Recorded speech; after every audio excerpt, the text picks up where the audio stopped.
Bonjour, comment ça va aujourd'hui?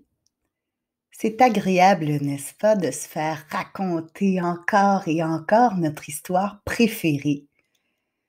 Est-ce que ça se peut que une de tes histoires favorites à toi, ce soit La Reine des Neiges? Oui? Alors écoute bien l'histoire aujourd'hui.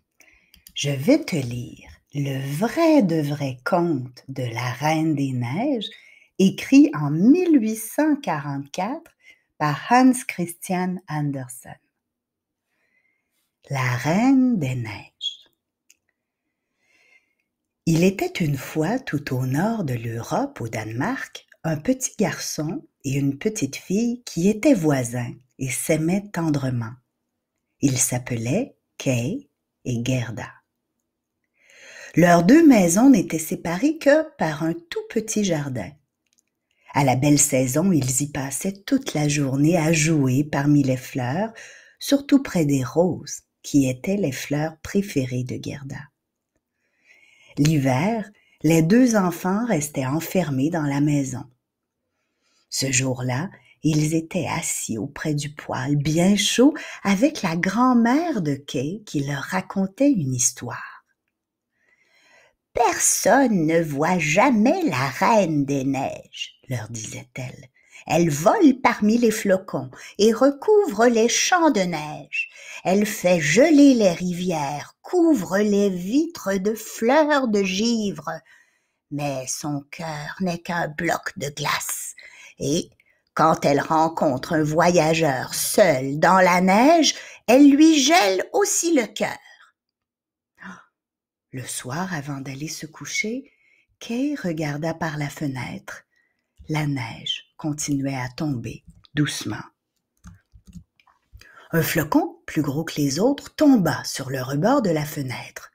Soudain, il se mit à grandir sous les yeux de Kay. Émerveillé, celui-ci ouvrit la fenêtre et le flocon se transforma en une très belle femme qui semblait faite de millions de flocons étoilés. Elle fit un signe de la main. Effrayé, Kay recula, mais un éclat de glace lui traversa l'œil et lui glaça le cœur. Ah! La douleur disparut cependant très vite. Le lendemain, le soleil brillait et Kay décida d'aller faire de la luge sur la place. Gerda voulait comme toujours l'accompagner, mais Kay, contrairement à son habitude, refusa de l'amener. La petite fille en fut très malheureuse. Comment aurait-elle pu deviner qu'un éclat de glace avait gelé le cœur de Kay? Traînant sa luge derrière lui, Kay arriva sur la place. C'était à qui glisserait le plus vite et le plus loin. Les garçons les plus hardis aimaient accrocher leur luge à la voiture d'un paysan et se faire traîner un bout de chemin. Ce matin-là, un grand traîneau attelé de 2 chevaux attendait. Une belle dame, enveloppée dans une fourrure blanche, y était assise. Kay, voyant qu'elle fouettait ses chevaux, accrocha sa luge au traîneau et se laissa glisser, mais la course se fit de plus en plus rapide. En peu de temps, ils sortirent de la ville. La neige se mit à tomber si drue que Kay ne voyait plus rien autour de lui. Il cria très fort, mais personne ne l'entendit. Soudain, les chevaux firent un écart et le traîneau s'arrêta brusquement. La belle dame qui le conduisait se leva et Kay reconnut la Reine des Neiges.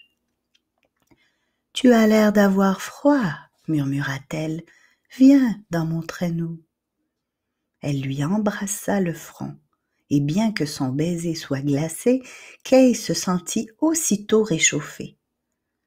La Reine des Neiges lui parut la plus belle des femmes, et il ne pensa plus à tout ce qu'il laissait derrière lui. Gerda, quant à elle, pleura beaucoup. Tout le monde pensait que Kay devait s'être perdu dans la neige et qu'il était mort. Gerda attendit tout l'hiver, mais Kay ne revint pas. Au printemps, on offrit à Gerda une jolie paire de petits souliers rouges. Ah, je vais aller à la rivière, dit-elle un matin, et je lui demanderai si elle n'a pas vu passer mon ami. Arrivée au bord de l'eau, Gerda l'interrogea. As-tu vu mon ami? Je te donnerai mes souliers neufs si tu me dis où il est. Il lui sembla que les vagues lui faisaient signe. Elle sauta dans une barque et jeta ses souliers dans l'eau. Aussitôt la barque s'éloigna et suivit le courant. Peut-être la rivière m'amène-t-elle vers Kay, pensa Gerda. Elle arriva juste devant une chaumière qui se dressait dans un grand verger de cerises. En entendant Gerda, une très vieille femme sortit de la maison. Elle accueillit gentiment la fillette qui lui raconta son histoire. Elle n'avait pas vu Kay, mais elle fit entrer Gerda et lui offrit des cerises. Or, la vieille femme était une sorcière. Elle décida de garder Gerda avec elle et, à l'aide de ses pouvoirs magiques, effaça tous les souvenirs de la fillette. Gerda passa le printemps chez la vieille femme, mais, un matin d'été, elle aperçut un buisson de roses, et aussitôt tous ses souvenirs lui revinrent. « Comment ai-je pu rester ici si longtemps ?» s'écria-t-elle. Son exclamation réveilla un gros corbeau noir qui dormait près de là. « Quoi? Quoi? Qu'y a-t-il, petite fille? »« Je cherche mon ami Kay. L'aurais-tu vu passer? »« Ah, je ne sais pas si c'est ton ami, mais j'ai vu passer un garçon la semaine dernière. Il a épousé une princesse et vit avec elle dans son palais, non loin d'ici. »« Ah, peut-être est-ce Kay, » dit Gerda en sautant de joie. « Montre-moi le chemin, cher corbeau. » Mais quand ils arrivèrent au palais et que le corbeau amena Gerda jusque dans la chambre princière par un escalier dérobé, la fillette vit tout de suite que le prince n'était pas son ami. Elle éclata en sanglots et ses pleurs réveillèrent le prince et la princesse. « Ne pleure pas ainsi, dirent-ils à Gerda quand elle leur eut tout raconté. « Je vais te donner ma plus belle robe, dit la princesse pour la consoler. Et moi, je te donnerai mon carrosse d'or, dit le prince. Ainsi, tu iras plus vite et tu retrouveras bientôt ton ami. » Gerda les remercia de tout son cœur et repartit vite à la recherche de son ami. Elle traversa une sombre forêt. Le carrosse étincelait dans la pénombre et attira une troupe de brigands. « De l'or! De l'or !» s'écrièrent-ils en arrêtant le carrosse. Et ils entraînèrent Gerda jusqu'à leur repère pour la tuer. Mais la fille du chef supplia son père de la lui laisser pour qu'elle puisse jouer avec elle. Il accepta à condition qu'elle promette de ne pas la laisser s'échapper.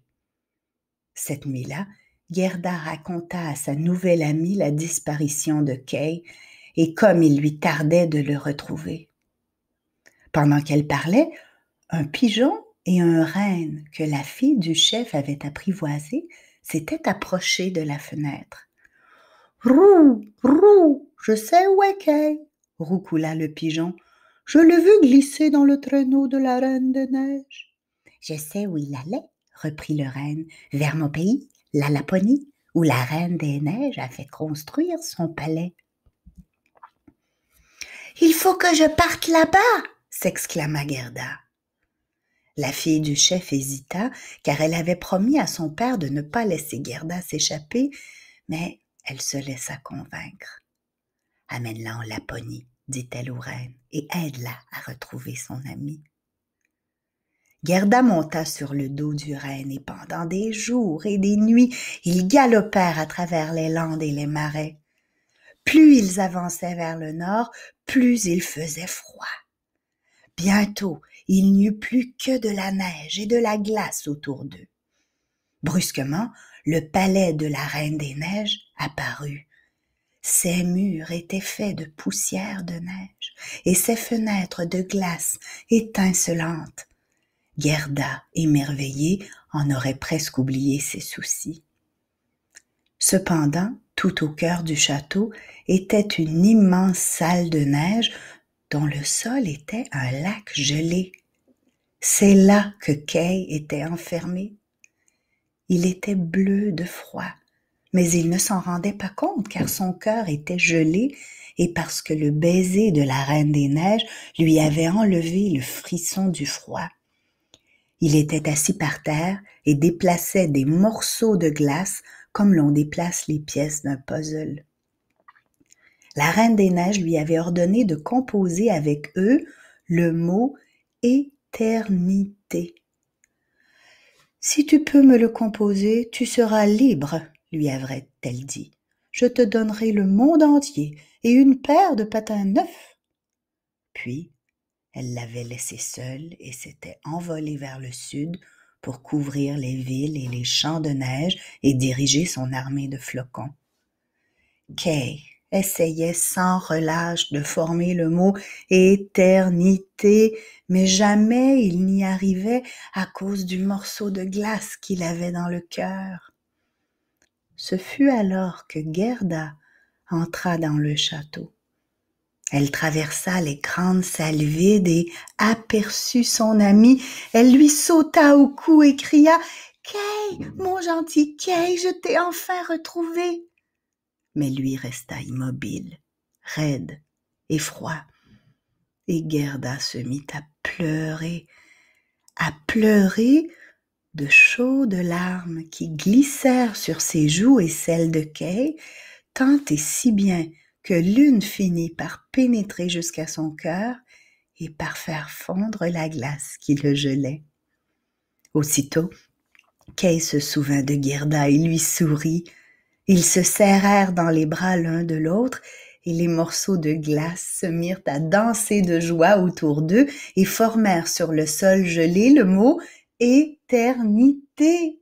« Je suis libre !» s'écria Kay, « et la Reine des Neiges m'a promis le monde entier et une paire de patins neufs. » Tous deux se donnèrent la main et sortirent du château. Le renne les attendait et ils grimpèrent sur son dos pour rentrer chez eux.